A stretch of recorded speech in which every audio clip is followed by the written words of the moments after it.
¿Qué tal? Hola con todos y todas. Estamos otra vez más en El Cuaderno del Director, un podcast de Deus Ex Machina, en el que nos juntamos a conversar con artistas con respecto a aquellas cosas que pensamos durante los procesos creativos. Hoy, un invitado súper especial, mi hermano y amigo Andrés Novoa. Te voy a dar un abrazo y un saludo. ¡Mua! Eh, que a la vez me brinda la posibilidad de abrir esto que venía siendo solo un trabajo con actores o directores de teatro para preguntar a alguien que se mueve también en otra área y que además hemos compartido cosas teatrales juntos. Yo empezaría diciendo primero gracias por venir y después cuéntame por favor qué es lo que pasa en la cabeza tuya y tal vez del sector musical alrededor de los cuadernos de anotación. ¿Hay cuadernos? Veo que sí, veo que tienes tus cuadernos ahí. ¿Hay? ¿Qué hay? ¿Qué es lo que se anota? Bueno, primero que nada, gracias por la invitación. Es un gusto ser parte de este proyecto. Me parece muy hermoso porque además para mí en el proceso creativo, no sé si puedo generalizar de los músicos, pero yo sin los cuadernos no podría aterrizar ninguna de las ideas ni ver el desarrollo para que lleguen a llegar a la superficie, digamos. Es decir, hace unos 10 años que los cuadernos han sido quizás el espacio fundamental como para sentir que los proyectos van agarrando fuerza y que tienen sentido, digamos. Entonces, yo lo que creería, más allá de hablar específicamente de la música, que sí hay un par de cosas que pensaba ahora que me contabas de la posibilidad de hacer las cosas sobre los cuadernos, es que los cuadernos primero te permiten hacer lo que habíamos hablado de nuestro proceso cuando hemos hecho distintos proyectos, es decir, que uno muchas veces al decir las ideas y no verlas escritas, muchas veces las ideas parecen ideas que no tienen ningún tipo de futuro o que no tienen ningún tipo de peso. Entonces, el momento que están escritas, no digo que eso haga que tengan peso, sino que el momento que están escritas tú vuelves a esas ideas inevitablemente, por eso las escribes, digamos, y el momento que vuelves, así sea como una tarde como lapso entre lo que escribiste y lo que viste, o un mes, o una semana, o 2 años, automáticamente tu mirada es distinta. Y solo ese momento tu mirada eh, tiene una nueva opinión, o no para opinar o juzgar si es buena o mala, pero te da la posibilidad de saber hacia dónde puede ramificarse esa idea. Yo, por ejemplo, también concuerdo con esto de, por un lado está bueno cuando es digamos, con colegas trabajando, el poder decir para que de alguna manera quede sobre la mesa, ¿no es cierto? Pero también hay algo que es real, que es que cuando tú escribes algo, es como si tomases una pequeña fotografía del momento del pensamiento y que como es tu cuaderno también tienes, digamos, el permiso de volver y decir, ¿qué carajo? O sea, ¿qué quise decir? Claro. O definitivamente no, o, la respuesta estuvo acá. Siempre. Siempre, ¿no? Como pasó X tiempo del proceso y ahora que vuelvo a las primeras páginas, ya estaba esto anotado acá. Y si uno no hace esa captura, ¿no? Si no hace esa fotografía, a veces no se da cuenta de todo el enraizamiento que ha tenido el proceso, ¿no? Pareciese que una idea que surge al final como una epifanía es algo que surge en ese momento y en verdad estuvo ¿viste? En los primeros bocetos, en las primeras ideas. Sí. Y yo, por ejemplo, dentro de nuestra hermosa amistad y trabajo juntos, una cosa que yo creo que me pude aprovechar mucho de ti es cuánto los cuadernos nos ayudaron a organizar el proceso. Entonces, como yo, por ejemplo, soy mucho de escribir pensamientos, preguntas, ideas sueltas, a veces reflexiones que yo creo que me van a servir para después. Pero una cosa que aprendí, digamos, contigo es anotarme falta tal cosa. Para mañana esto, ¿no? Como en el cuaderno y en el pizarrón que recuerdo que tenías tú en la casa. ¿Cómo te va vos? Es una cosa muy, muy bonita la que acabas de mencionar ahorita, porque no es solamente para hacer un vínculo de qué es lo que nosotros hicimos, sino que, sino que es importante. Creo que lo que es una reflexión verdadera es sobre la longitud y la envergadura de los proyectos. Es decir,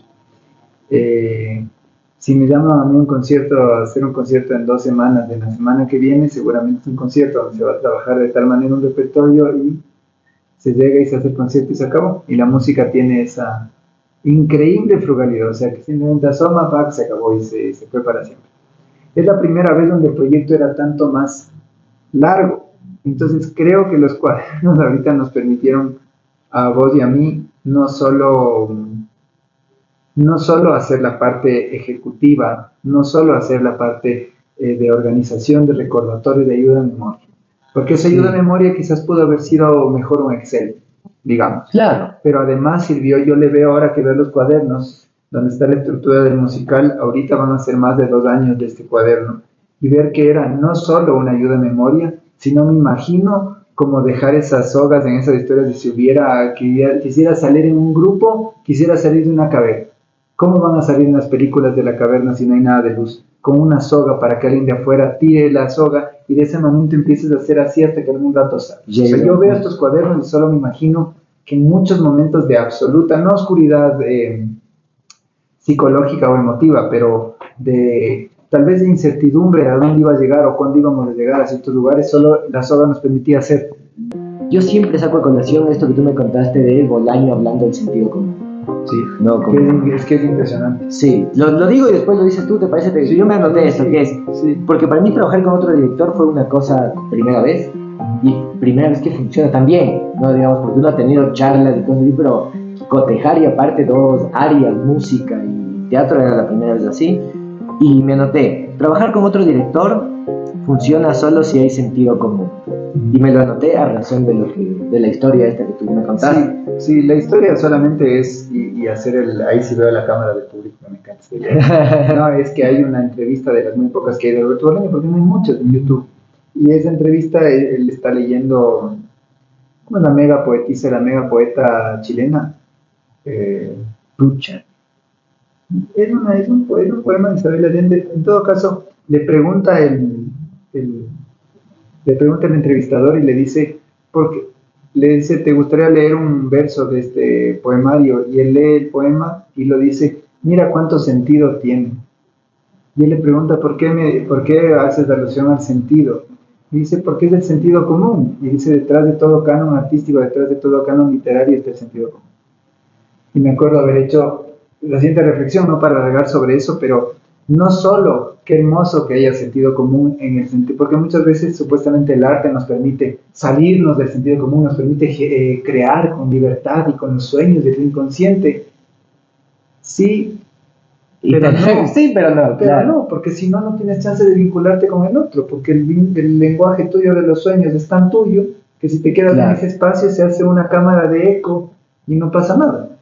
Entonces, me encanta, y lo último es de hecho de la posibilidad de que cuánto en mi oficio musical, cuánto te toca estudiar o profundizar o vincularte con el lenguaje musical que es tan absolutamente abstracto y parecería tan lejano al sentido común. Claro. ¿Cuánto tienes que trabajar en música para que vos llegues de haciendo el musical conmigo y me digas, ¿no te parece que esta parte podría sonar más alegre? Para que vos traduzcas alegría en música, significa que tuviste que hacer un recorrido inmenso de cánones tradicionales de la cultura popular, teóricos, y para decir, aquí, así suena alegre. Me imagino que incluso del instrumento, ¿no? Porque la misma alegría de la guitarra no es la misma alegría que la del piano. Y ni hablar cuando llegamos a la última. A la parte de la orquesta. Sí, o sea, decir como, esta parte hagamos que suene marcial, que suene súper fuerte y marcial. Entonces, marcial significa que hay unos tambores de redoblantes de banda de guerra, pero significa que para vos traducir eso a un ritmo particular tuviste que haber recorrido. Claro, hay una historia de un bagaje. Si a un momento la música se llega a ser parte de un sentido común, me parece un hallazgo y un objetivo a ser cumplido hermoso. Sabes que dos cosas que me quedan dando vueltas. La una, esta palabra que se hace como traducción, todo lo que uno tiene que traducir porque yo creo que en ese sentido los teatreros me lo pueden igual poner como abajo mi nombre. Somos un poco descarados cuando hablamos con los músicos para pedir cosas, ¿no? Yo, y vos me conoces, digo un poquito más ¿no? Como una palabra que yo me imagino que un músico debe decir, Pero va a No, ser lo mismo con el claro. cine, va a ser lo mismo con Claro. cualquier cosa. Pero es decir, es esa parte en la que no puedo, digo, no tengo tu lenguaje, lo más cercano que alcanzo, ¿viste? A donde alcanzo a lanzar la cuerda es más alegre, ¿no? Y que muchas veces, dependiendo de la profundidad del trabajo, podrías decir, es que necesito que suene a lo que le pasa al personaje acá, ¿no?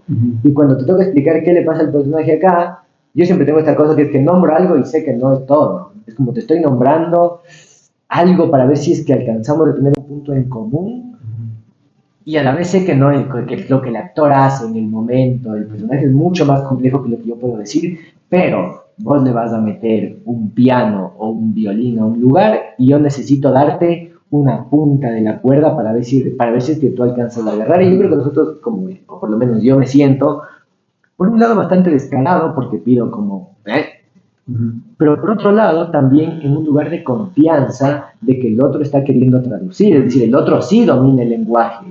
El rato que alguien te dice marcial o más feliz, o acá es cuando el personaje se da cuenta, ¿no?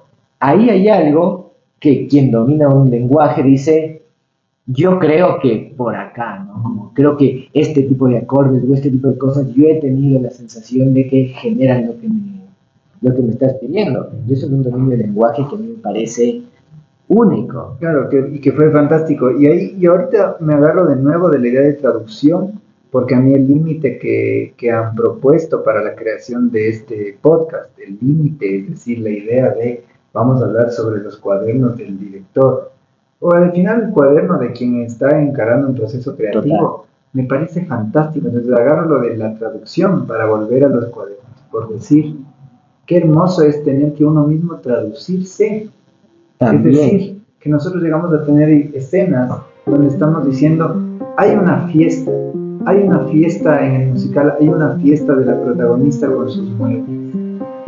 claro. Una fiesta con sus muebles, te ves 2 semanas más tarde y dices, ok, suena hermoso, qué lindo. ¿Qué fiesta? ¿Qué muebles? ¿Cuánto dura? ¿Quién habla primero? ¿Quién llega? ¿Cómo llega? ¿Qué música? Hay música.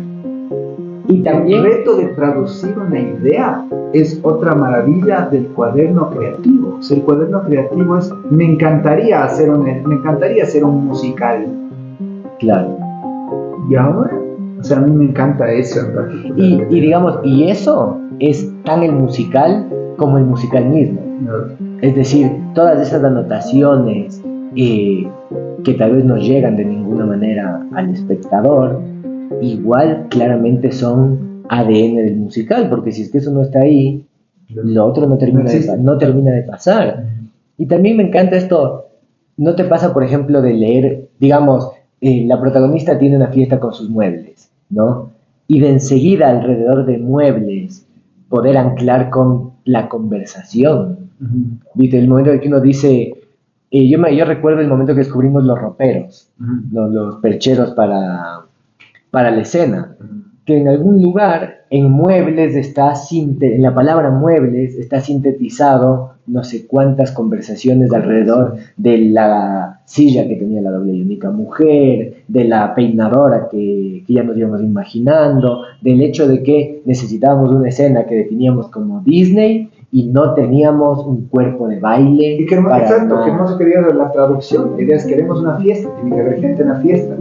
No tenemos plata para tener los extras suficientes para una fiesta. No. Entonces, hagamos roperos que sean los extras como si fueran ellos los que están bailando. Es decir, la traducción entre la musa de la inspiración y la musa de la forma, de la realidad, siempre es del arte mismo, el oficio está ahí. Y que yo no sé, yo por ejemplo siempre con respecto a los roperos tengo siempre esta duda conmigo mismo, que es, ¿qué fue primero? ¿El texto que decía, parecen roperos bailando? ¿O la idea de solucionemos esto con roperos?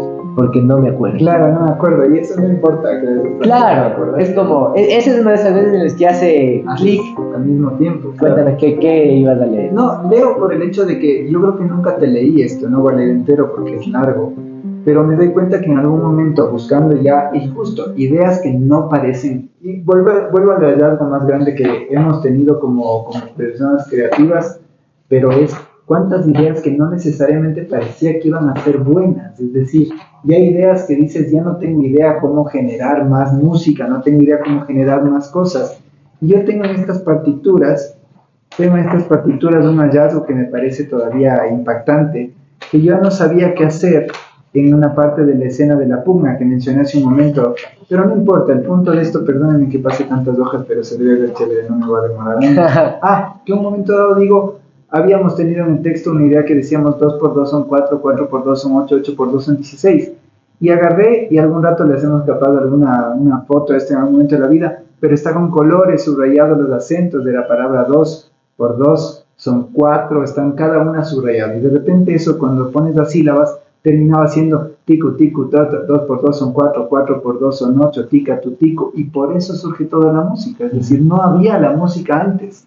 Entonces agarré el límite más, no es un poema de Neruda, es un 2 por 2 son Claro. 4, 4 por 2, y termina siendo lo que da una estructura, quizás uno de los temas más complejos del musical. Entonces lo que voy es una vez más lo mismo. ¿Por qué el cuaderno? Porque muchas veces aquella idea que parecía endeble, simple, infantil o frágil termina siendo tal vez tanto más potente a través de la técnica y ¿no?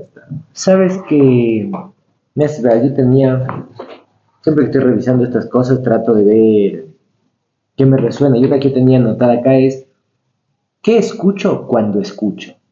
Y yo tengo el recuerdo de este momento de, tenemos que hacer que sea simple, ¿no? Como Pablo Palacio, y es complejo, tenemos que encontrar la manera de simplificar esto. Y esto que tú nombras de 2 por 2 son 4, 4 por 2 son 8, ¿no? Este pensamiento tan de cuaderno de primaria, de matemáticas, tiene un lugar de simpleza, solo si es que no estás escuchando todo lo que puedes escuchar alrededor de la frase, ¿no? Digamos, la frase se vuelve interesante no por la frase misma, sino por lo que uno ha decidido escuchar. Y de ahí trato de enganchar esto para decirte que lo mismo me imagino que pasa el rato que armas de una orquesta y empiezas a decidir, es que acabo de quitar esto que hacía el piano y voy a poner que lo haga, qué sé yo, el violín, el cello. Como qué es lo que uno decide escuchar, de la misma manera que el rato que entra el redoble para sostener al padre, nosotros empezamos a tener la idea de, es que es del padre, como es que eso es del padre. ¿Qué es lo que escucho cuando escucho? Es una cosa que yo creo que en el teatro está, pero que doy más que por hecho que en la música escuchada sensiblemente también. O sea, en la música lo que pasa, y volviendo una vez más a los cuadernos, es que te permite, por ejemplo, el rato que una partitura esté escrita, y respondo a tu pregunta, el rato que una partitura esté escrita, empieza a, una vez más, hay cosas que el rato que son ideas hermosas o peor, cuando no tienes la capacidad de escribir música también, yo no creo que la tengo como, creo que todavía la fantasía de lo que me sale tocando en la guitarra, muchas veces no tengo la velocidad de traducir a la partitura. Entonces ahí viene la parte de qué escucho y qué hago. ¿Cómo hago para traducir aquello que me acaba de generar esta idea, lo que acabo de escuchar como una fantasía sobre algo que acabas de alguien tocó? Y yo digo, pero podríamos hacer taca, y no me sale tan rápido en la partitura. Entonces me toca o grabarme el taca, o después tratar de escribir el taca, o después poner en un cuaderno y decir fantasía sobre esta parte. Es decir, lo que quiero decir con esto es que el proceso de querer agarrar la música, ahí viene la idea. O sea, el proceso de la música se va todo el tiempo. Es un reto de los últimos siglos de tratar de ver, no estás logrando capturar. La partitura jamás captura las cosas. La partitura occidental, decimonónica y forzada de esta tradición europea no captura todo lo que pasa con la afinación de la música folclórica. Es una pugna de años, ¿no? Claro. Y sin embargo, en ese error, en esa imposibilidad, aparecen muchas cosas. Claro. Tipo, ya no salió, no me logro capturar esto que grabé. Entonces, con esto que hago, puede ser que ahora puedo hacer esto y esto y esto, pero solo pasa eso cuando tiene la capacidad plástica de ser vista. Es que yo, por ejemplo, te escucho y me pasa cada vez más que cuando leo textos, muchas veces digo, creo que los estoy leyendo mal. Como hay textos que yo he leído ya, digamos, hay autores que a mí me gusta repetir, y lo que me termina pasando es que alguien me muestra, qué sé yo, una versión, o voy a ver al teatro una versión de una obra, y les escucho decir algo, y digo, nunca lo leía así, en mi cabeza sonaba tan distinto. Y ahorita que te escucho decirlo, el sentido común, digo, es así, claro, no lo alcancé a leer, hay algo que no leí, y de pronto vuelvo al texto por haber escuchado pues, de manera distinta un texto y leo todo lo anterior y digo, ay, todo suena diferente. Estaba escrito ahí, pero no lo veía, no alcanzaba a escuchar todo lo que el texto tiene, porque es difícil la traducción. No digamos de la misma manera que tú dices esto con fantasía, y a veces en el teatro te mandan la didascalia de molesto, no se mandan alguna ahí, igual no te alcanza, hay algo que tienes que, no sé cómo decir, como despellejar de lo que está escrito para tratar de encontrar, obviamente bienvenido el error eterno hasta encontrarlo, pero es verdad que la traducción del papel, por más que es lo más cercano que tenemos, igual es difícil de lograr. La lectura de eso es compleja. Y creo que ahí viene la belleza del proceso creativo de trabajar con gente y no solamente con gente en un elenco. Que el proceso de traducción nunca va a ser exacto como vos estás imaginándote las cosas y que el trabajo de dirección, tú lo sabes mejor que yo en ese sentido, es tal vez la belleza de encontrar ese punto en común que hemos hablado tantas veces. Es decir, no te puedo decir, no estás leyendo exactamente como yo me imagino la oración, pero tal vez nunca lo vas a hacer porque no eres yo. ¿Cómo hacemos para que aquello que tú me estás dando si esté en diálogo? O también maravillosamente cuando uno escribió algo y el otro lo lee y uno dice, es mejor así, tiene más sentido, es mucho mejor. Lo cual me lleva a lo de decir leer texto, me agarro y me lanzo un párrafo, esto no tiene ningún tipo de edición, pero es chiquito, me agarro de cualquier oración ahorita. En un momento dado no sabíamos cómo llegar al acto 3, y el acto 3, la canción final que habíamos planteado que necesitábamos, era cómo hacemos, en dónde está el personaje, y cómo hacemos que esa canción llegue al cierre de qué es lo que le está pasando. Entonces le he puesto cosas como escribirle a la doble y única mujer como si fuera en segunda persona, como una carta, ¿no? Entonces, digo porque he empezado diciendo cómo llegaste, desvestirte de las explicaciones, empiezo a decir cosas así, y de repente empieza a agarrar viada este texto que empieza débil y para me daba vergüenza si lo estaría explicando. De repente dice, me pregunto qué es lo que necesitas decirme, imponerme y no rogarme ni explicarme. Estás segura de haberte impuesto sobre tu sombra, no necesitas sillas comunes porque eres tu propio respaldo. Si has amordazado a tu nadie, si te has anclado a la tierra como tu padre, cuéntame de dónde proviene esa melodía inevitable y ese acorde oscuro. Entonces digo que a la final nada de esto quedó, pero me acuerdo haberte dicho y decir, qué bonito, por último es un ejercicio poético, 100%. Pero ¿de dónde viene esa melodía inevitable? Y de repente nos estuvimos preguntando qué era lo doble. Acto seguido es la reunida con vos a hablar el capítulo del Tao, lo liminal es Dios, los límites son Dios, de una idea tuya. Los límites son Dios, es una cosa que me acompaña. La analogía física de la historia de la casa, y lleguemos a poner algún rato esto de veo tus colores, pero todavía no me pregunto la profundidad de tus zancadas y ni sé qué. Y empieza a asomar mucho de la escena que sí fue la que hicimos. Entonces, pero porque es una manera de conocer lo que uno está haciendo, ¿no? Es como yo a veces sospecho, viste, de escribir y pensar que lo primero que lanzaste es. Porque ¿no? Es la idea, es por definición, le decía esto a una alumna el otro día en clase, es por definición, la idea inspirada solo es la primera. Claro. O sea, por definición, en verdad, la primera es la inspirada. Es la que con la que salió. Y sin embargo, casi nunca. O sea, a mí me pasa. Casi nunca queda. Claro, es decir, tal vez es lo que triggerió la inspiración, ¿no? Te inspiraste, empujaste lo primero, se ve hermoso, y todo lo que construyes alrededor de eso termina haciendo que tú digas, es que esa inspiración no era para que esté, no era para que quede así como la frase importante sino como era solo para crear todo el resto, no le quita valor, no está. Y lo cual saldría la frase hermosa, que no, seguramente no es mía y está reflejada en otro texto, ahí nos ponemos borgianos, como seguramente alguien ya lo escribió, sí. Es la idea de que seguramente en la edición está el oficio, ¿no? Porque sí, en la edición está la técnica. Sin duda, el Willy Ruales dice, el verdadero amigo del escritor es el borrador, no el lápiz. Como hay que saber qué borrar. ¿Quieres leerte alguna más? ¿Quieres que yo me busque alguna más? Vamos viendo. Lo que tú quieras, sí. Veamos, busquemos. O sea, yo tenía una cosa del musical que me impactó, que habíamos escrito alguna vez. Sí, tengo una que me llama la atención. A ver. Que es... Sí. No estaba en este cuaderno, está aquí, perdón. Pero no te preocupes. Supermercado venía haciendo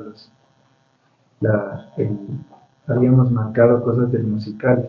Ah, sí, la reflexión de la... Ah, sí, tenía una cosa. Esto es lo que más me interesaba de los cuadernos, más que leerme otra. Creo que yo pensé que era algo de lo que te iba a hablar ahora, de los cuadernos, y termina siendo otro, y eso es lo más hermoso. Es el poder de los colores. Solo quiero mencionar eso, porque yo no hablo de los colores de estos cuadernos. Si no hablo de los colores, estaría traicionando por completo los colores. Claro. ¿Sí? ¿Y por qué los colores? No solo por la parte organizativa, que te dicen, claro, el color coding. Pones colores y tu cerebro se acuerda más rápido. Sí. Pero hay otra cosa que viene ahí para mí, que es que para mí los colores me están diciendo, ojo, para mí es una subrayada, pero ¿por qué escogí un color para subrayar algo? Y resulta que me topo con esto, que en un momento dado, nosotros hicimos con vos, hicimos un ensayo en mi casa.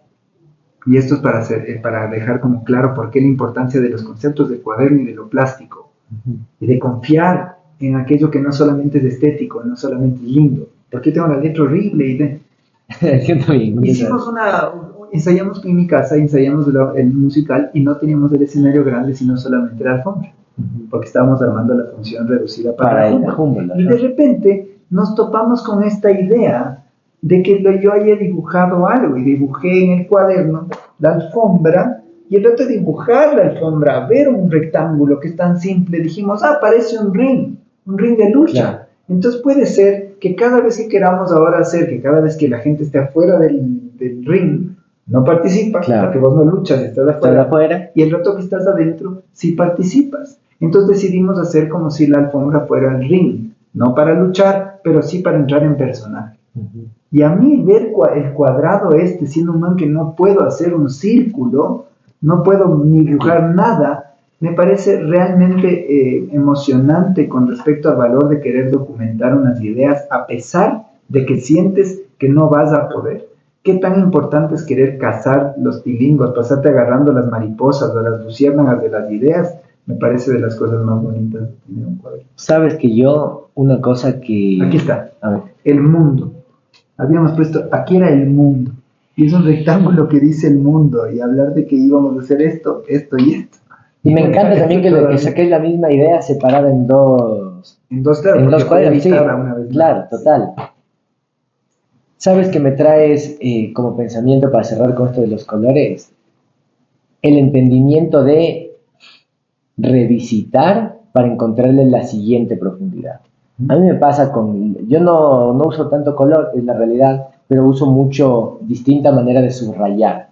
Entonces, si es que está encuadrado es una cosa, si es que está en círculo es otra, si solo está rayado debajo es otra. Y cada vez que vuelvo a eso es porque alcanzo a percibir que hay una idea que entró a otro nivel, ¿no? Es decir, o se resaltó o se profundizó de alguna manera, de tal que si dejo la hoja plana, no me voy a acordar nunca que es esta idea y que siempre que yo alcanzo a hojear tus cuadernos, percibo lo mismo con mucho más color.